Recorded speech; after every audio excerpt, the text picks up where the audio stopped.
Caríssimos irmãos e irmãs, nesse primeiro dia da catequese quaresmal, vamos meditar a palavra de Jesus no alto da cruz. Pai, perdoa-lhes, eles não sabem o que fazem. A paixão humana mais arraigada à nossa natureza é a ira.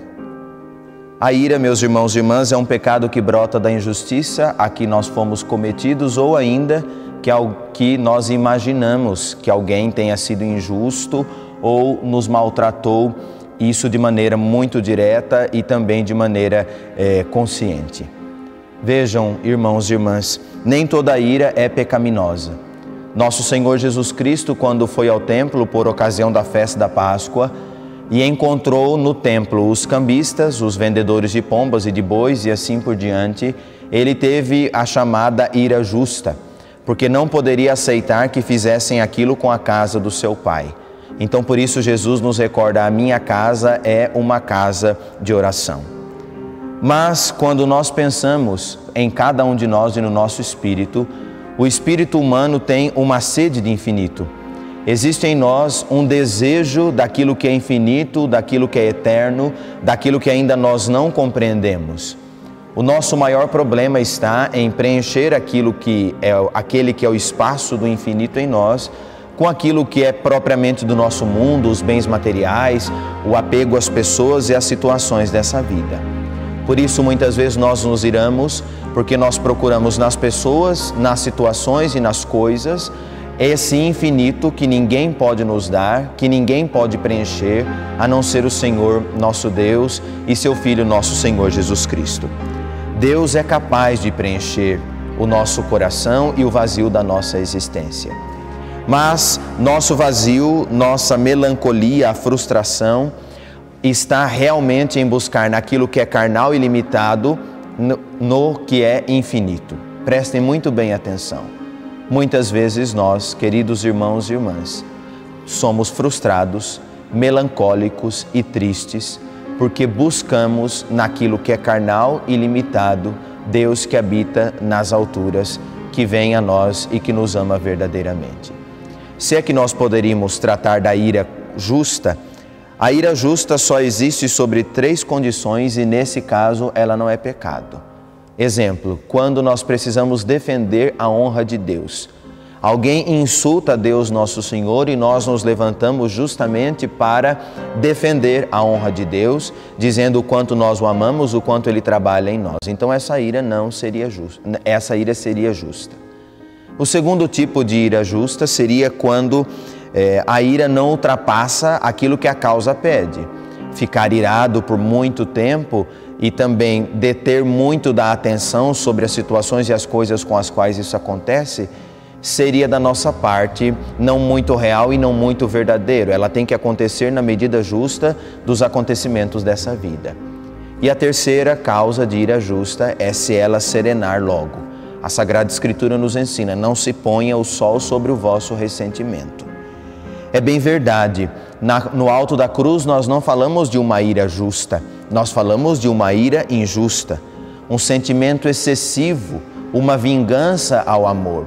Se há algo que acontece no alto da cruz, é a vingança, é a incapacidade do homem amar aquilo que é verdadeiro, aquilo que é real. Mais do que tudo isso, a cruz nos mostra onde pode chegar o ódio e a incapacidade humana nos relacionamentos e na compreensão daquilo que é próprio da vida do outro e daquilo que Deus, nosso Senhor, nos oferece.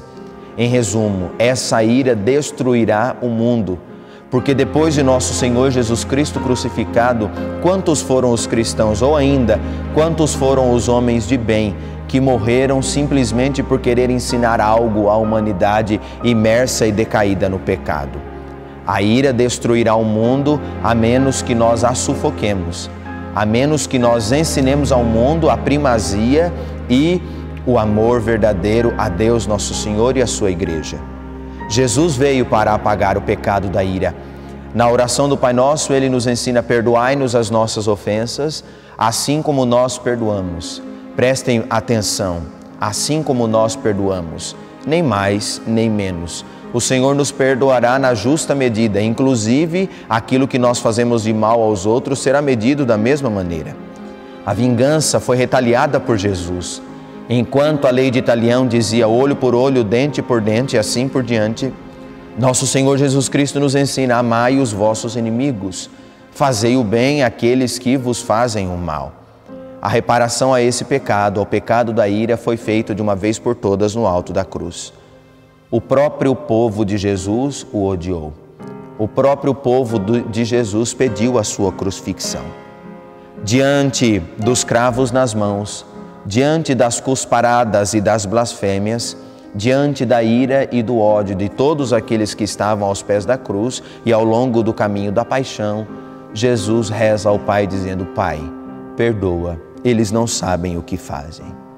Imagine, meus irmãos e irmãs, se eles de fato soubessem que estariam pregando o amor no alto da cruz, se eles soubessem que crucificavam o Filho de Deus eterno e por isso Deus também, eles jamais poderiam ser perdoados.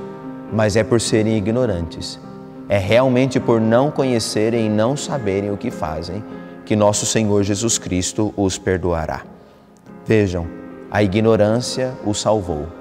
Essa é a razão pela qual, queridos irmãos e irmãs, esses homens que penduraram Jesus na cruz e o prenderam na noite anterior podem ser salvos. Mais do que tudo isso, quando nós imaginamos que alguém tem pleno conhecimento da maldade ou ainda das consequências da ira contra o próximo ou contra nós, se as pessoas tivessem esse conhecimento deliberado do mal, elas jamais poderiam ser salvas. Mas é justamente por causa da ignorância, por não conhecer a verdade e por não ter contato com ela, que nós acabamos pecando e por isso merecemos ser perdoados. Nós não conhecemos o coração do outro, por isso nós nos recusamos em perdoar. Jesus conhecia o coração daqueles homens, por isso foi capaz de perdoá-los verdadeiramente. Jesus conhecia os seus cruéis carrascos, no entanto, os perdoou.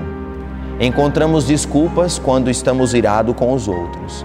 Inventamos 1001 explicações quando fomos violentos, seja nas palavras, seja nas atitudes com o próximo.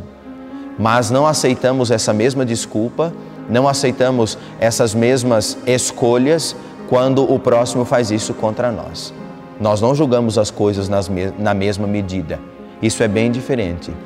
Quando eu sou violento com o outro, encontro desculpa. Quando o outro é violento contra mim, automaticamente acabo imaginando que o outro fez isso deliberadamente com a consciência plena e perfeita. Nós sabemos poucos de nós mesmos. Às vezes, a única coisa que nós sabemos é onde moramos, o número da nossa conta bancária, onde trabalhamos, mas não conhecemos o nosso verdadeiro e interior e o coração. Por isso, se a crítica aos outros é ruim, a falta de autocrítica é muito pior. Não há limites para o perdão. Pedro perguntou isso a nosso Senhor Jesus Cristo: quantas vezes devo perdoar o meu irmão? E o Senhor o surpreende dizendo que é preciso perdoar quantas vezes precisar acontecer o perdão. A nossa maior sorte, e meditando hoje, esse primeiro dia, o pecado da ira, é aquilo que nos ensina o salmista: que a ira de Deus é apenas um instante, enquanto o seu amor permanece a vida inteira. Assim, peçamos ao Senhor que abrande o nosso coração, que nos ajude a controlar os nossos ímpetos nas palavras e nas atitudes e perdoar aqueles que muitas vezes estão guardados em nosso coração pela mágoa e pelo ressentimento. Louvado seja nosso Senhor Jesus Cristo, para sempre seja louvado.